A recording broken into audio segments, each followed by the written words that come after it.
होली की आत्मा। बचपन से शहर में रहने वाला मनोज इस साल होली की छुट्टियों में अपने गांव दुर्गापुर वापस आता है, जहां उसे देख पूरा गांव खुशी से झूम उठता है। जब गया था तब इतना सा था और अब देखो कितना बड़ा हो गया है। हाँ सरपंच जी, जब मैं गया था तब आप भी बहुत जवान थे और अब देखो कितने बूढ़े हो गए हैं आप। चलो चलो, बढ़िया है। बच्चा घर वापस आ गया। इसी खुशी में आज रात पार्टी होगी।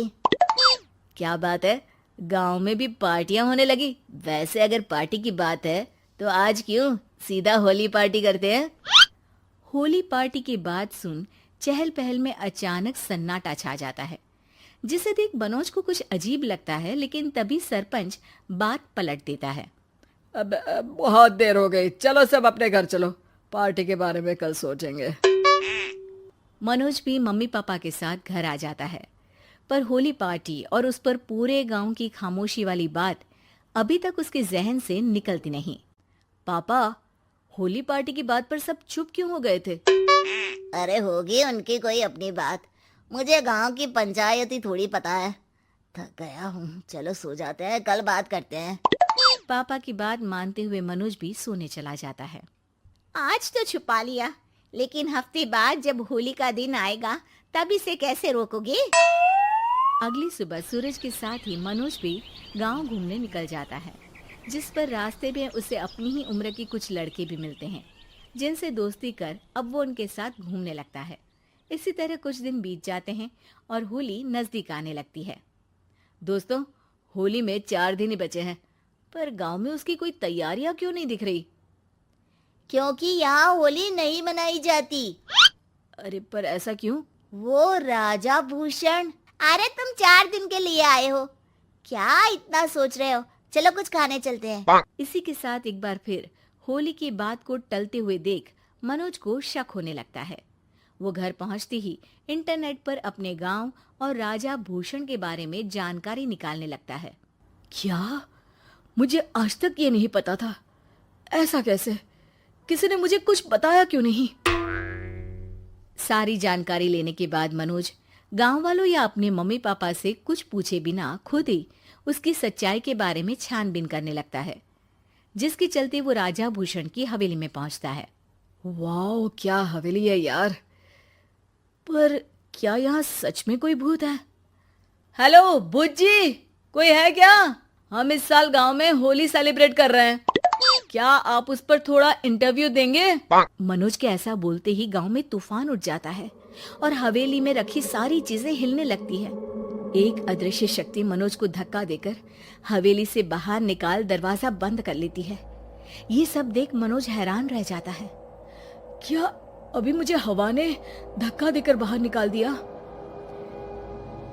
मेरे होते हुए इस गांव में कभी होली नहीं मन सकती, इसलिए दोबारा ऐसी कोशिश भी मत करना, अंजाम बुरा होगा। आवाज सुन मनोज हैरानी से इधर उधर देखने लगता है, पर उसे कोई दिखाई नहीं देता। वो गांव वापस आ जाता है, जहां तूफान की वजह से सब कुछ तहस महस हो चुका होता है। आखिर ये तूफान आया कैसे? ना ऐसा कोई मौसम था और ना ही हमने होली का त्योहार मनाने की बात की थी।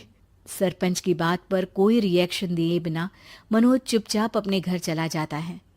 इस तरह देखते ही देखते होली का दिन भी आ जाता है और मनोज रंग लेकर गांव में निकल जाता है, लेकिन गांव पूरी तरह खाली होता है। अरे त्योहार का दिन है, धूमधाम की जगह मातम क्यों मनाया हुआ है? मनोज की आवाज सुन सब अपने घर की खिड़कियां खोल के घर के अंदर से ही उसे वापस जाने के लिए कहने लगते हैं, पर वो किसी की नहीं सुनता।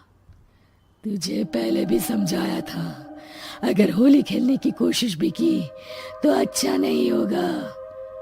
अरे बात मान लो बेटा, तुम्हें सच नहीं पता। मुझे सब पता है। सालों पहले इस राजा ने एक अंधविश्वास फैलाया और आप लोग आज तक उसे मानते आ रहे हो। अरे बेटा, जब तुम पैदा भी नहीं हुए थे उससे भी बहुत पहले से इस गांव पर होली का श्राप है। अगर गांव में होली का त्योहार मनाया जाता है तो प्रलय आना पक्की बात होती है। राजा भूषण इस सब में नहीं मानते थे और त्योहार मनाने लगे, जिसके चलते होली वाले ही दिन पहले उनके बेटे की और फिर उनकी मृत्यु हो गई। तभी से गांव की रक्षा के लिए उनकी आत्मा उस हवेली में रह रही है। सबकी बातें सुन मनोज उलझन में पड़ जाता है। सोचना भी मत मनोज, अगर तुमने इस परंपरा को तोड़ने की कोशिश भी की तो उसका परिणाम इस गांव और गांव के लोगों के लिए अच्छा नहीं होगा।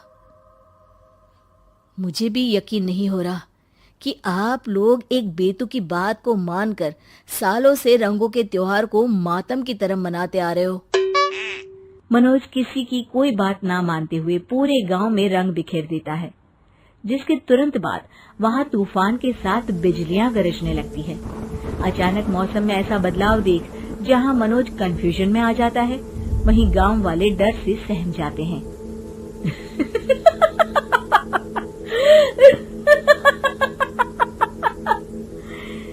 इस लड़के ने हमारे जैसे सिर्फ अपने स्वार्थ के लिए नहीं बल्कि पूरे गांव की खुशियों के लिए यहाँ होली मनाई है, जिस वजह से अब इस गांव पर होली का श्राप टूटता है।